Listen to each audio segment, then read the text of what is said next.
မြတ်စွာဘုရားဟောထားတာလူဆိုလို့ရှိရင်နှစ်ဖက်ဆောင်ရမယ်တဲ့အမြင်မျက်စိနှစ်မျိုးရှိရမယ်တဲ့လူတွေမှာအမြင်မျက်စိနှစ်မျိုးဆိုတာနံပါတ်1ကဘာတော့ဆိုရင်စီးပွားရှာတတ်တဲ့မျက်စိရှိရမယ်နော်စီးပွားရှာနိုင်တဲ့မျက်စိဆိုတာစီးပွားရေးမျက်စိဆိုတာခုနပြောတဲ့ economy ပြောတာနော်ဘယ်လိုစီးပွားရှာတဲ့မျက်စိလဲလို့ဆိုလို့ရှိရင်မရသေးတဲ့စီစဉ်ဥစ္စာရအောင်ရပြီးသားစီစဉ်ဥစ္စာတွေတိုးပွားလာအောင်နော်တဖြည်းဖြည်းချမ်းသာကြွယ်ဝလာသည့်အထိအောင်ရောင်းဝယ်ဖောက်ကားစိုက်ပျိုးပါညာအကုန်လုံးပေါ့လူလောကမှာစီးပွားဖြစ်ထွန်းအောင်စီးပွားကြီးပွားတိုးတက်အောင်လုပ်တဲ့ဒီစနစ်တွေအဲ့ဒါဟာစီးပွားရေးမျက်စိလို့ခေါ်တယ်ခြုံငုံပြောလို့ရှိရင်အဲ့ဒီစီးပွားရေးမျက်စိဟာမျက်စိတစ်လုံးမှရှိသေးတယ်တစ်ဖက်ပဲရှိသေးတယ်မြတ်စွာဘုရားကနောက်တစ်ဖက်ရှိသေးတယ်တဲ့အဲ့ဒီနောက်တစ်ဖက်ကဘာလို့ဆိုရင် moral eye လို့ခေါ်တယ်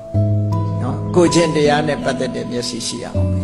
ဒါကကုသိုလ်ဒါကအကုသိုလ်ဒါကအပြစ်ရှိတယ်ဒါကအပြစ်မရှိဘူးဒါကလှုပ်တဲ့နဲ့ဒါကမလှုပ်တဲ့ဘူးဆိုတာခွဲခြားပြီးသိနိုင်စွမ်းရှိတဲ့ပညာရရှိရအောင်မယ်မှန်တယ်အဲ့ဒီနှစ်ခုစုံမှလူကောင်းလို့ခေါ်တာအေးစီးပွားရေးမျက်စိတစ်ခုတည်းသာရှိတဲ့လူတွေဘာဖြစ်လဲလို့ဆိုရင်ဘာပဲဘသူတွေတေးတင်ငတေးမှပြီးရောဆိုစီးပွားရှာနေကြတာကြည့်တယ်ဒီနေ့ခေတ်မှာစီးပွားရှာတာကြည့်တယ်မမမကန်ပစ္စည်းဥစ္စာတွေ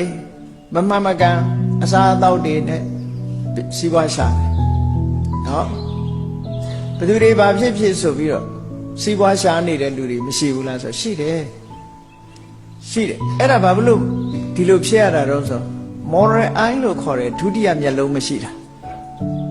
ဒုတိယမျက်လုံးမရှိတဲ့လူကတော့စီးပွားဖြစ်ပြီးရောအကုန်လုံးပဲသူ့ရဲ့စိတ်ဓာတ်ကအဲ့လိုပတ်စံရရင်ပြီးရောပေါ့ရှင်းပြောရင်ပတ်စံရရင်ပြီးရောအကုန်လုံးပဲအဲ့ဒါစီးပွားရေးမျက်စိတစ်ဖက်သက်တည်းရှိတာမြတ်စွာဘုရားကအဲ့ဒါဆိုမပြည့်စုံဘူးတဲ့ကိုချင်းတရားနဲ့ပြန်ထည့်ရကိုချင်းတရားနဲ့ပြန်ထည့်မှာစီးပွားဖြစ်ရုံနဲ့မကြည့်ရဘူးကိုချင်းတရားမပြည့်စည်စေရကိုချင်းတရားနဲ့ပြန်ထိန်းတာအကုသိုလ်နဲ့စီးပွားမရှာဘူးကုသိုလ်နဲ့ပဲစီးပွားရှာ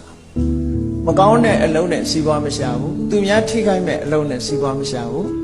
ကောင်းတဲ့အလုံးနဲ့ပဲအများမထိခိုက်တဲ့နည်းနဲ့ပဲစီးပွားရှာမယ်ဟောဒီနှစ်ခုထိန်းညှိပေးထားတာစီးပွားရေးနဲ့ကိုချင်းတရားဒီနှစ်ခုကတွဲဖက်ပြီးတော့ထားကဲကိုချင်းတရားပြက်ပြားပြီးတော့စီးပွားပတ်စံရပြီးရောဘယ်လိုနည်းနဲ့ရှာပတ်စံရပြီးရောဆိုတဲ့လူတွေဟာ